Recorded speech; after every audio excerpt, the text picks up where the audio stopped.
Hjertelig velkommen til Aktuelt Sommertreff. Sommertreff 2013 nærmer seg med stormskritt. Her vil vi introdusere deg for noe av det du har i vente. Mitt navn er Ole Thomas Fridtjoland. Dette er Aktuelt Sommertreff. Vi i Aktuelt Sommertreff har nok en spennende introduksjon, så vi setter over til reporter Bolten.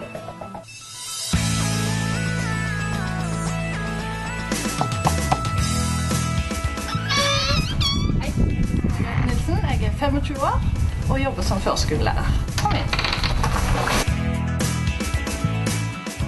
Ja, Ole Thomas, nå sitter jeg her med Margrethe Nilsen. Margrethe, du har vært på sommertreff før. Hvorfor gidder du å være med på sommertreff en gang til? Sommertreff, det synes jeg er knallkjekt. Være i lag med mye ungdommer og gjør mye kjekt, og så i tillegg få bli bedre kjent med Jesus. Så det er konge. Margrethe, hva skal du gjøre på sommertreff? Jeg skal i hovedsak tale. Ja, hva skal du tale om, og hva tid?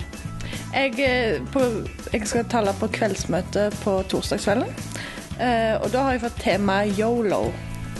YOLO, ja. Hva handler det om? Det har jeg da lært at betyr You Only Live Once. Vi har altså fått ett liv av Gud, og da tenker jeg at da må vi nytte de sjansene vi får, og bruke livet vårt for Gud, for vi har bare fått dette livet. Margrethe, du har vært med på sommertreff mange ganger før. Hva forventer du til dette årets sommertreff?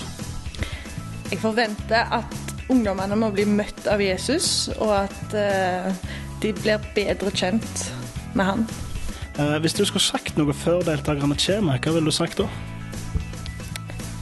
Jeg tenker at de må utnytte muligheten de får med å være med på sommertreff, få med seg alt, kose seg, og høre godt etter, og på en måte få mest mulig ut av sommertreff.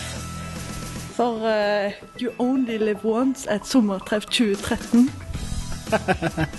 Ja, Ole Thomas, det var intervjuet med torsdagens taler, Margrethe Nilsen. Da setter vi tilbake til deg.